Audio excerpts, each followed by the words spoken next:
So, ayun na nga. Ito na po yung nilabas nilang internet voting enrollment form para sa mga OFW. So, ito ay my choices.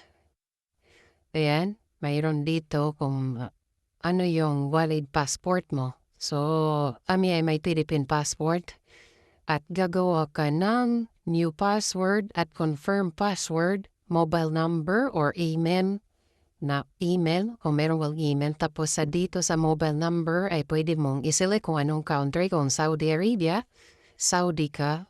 So, pero Riyadh, Saudi Arabia yung malalagay dyan. Tapos email na dyan.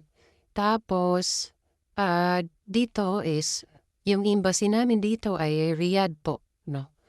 So, enroll yan. Pero, hindi pa muna ako magboboto kasi,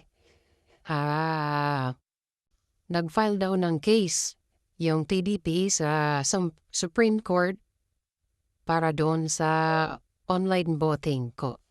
No? Kasi itong online voting kasi hindi pa to na naranasan nung dati pa. Only Pilipinas lang ata. Bali, ito po yung nasa list namin. Wait lang. Ito po, lahat ito pasok to sa list namin at sana walang dayan. Ito po ay napili namin para iboto, no? So,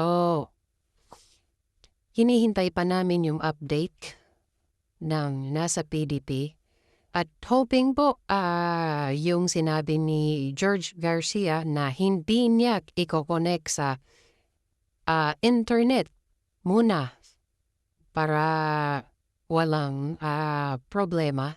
At sa hoping po sa COMELEC ay magiging patas yung laban at hoping na yung boto namin ay hindi mapupunta sa iba.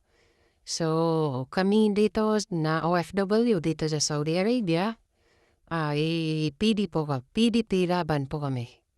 So, nakadepende naman po yan sa choices ng tao. So, ito na po yung internet voting enrollment form. Only OFW na. OFW lang po yung makakagawa nito. So, hindi pa muna ako magbo-vote at sinusubaybayan muna namin yung update doon sa Pilipinas para dito sa online voting. So, hindi pa muna kasi yun nga, not trusted pa kami dito sa online. Nasa tao naman po yan kung ano yung desisyon niya.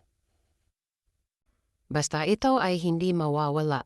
Okay, kabayan, hindi po natin to pakawalan ang Team Duterte para sa Senado. Ang kailangan natin, ang matatalino at sumusunod sa batas at yung may malasakit sa Pilipinas at kaya niyang itaya ang kanyang buhay para sa Filipino. Si Tatay Digong lang po ang nakakagawa nun. Ay salit po kay Tatay Digong at sa kay BP Sara.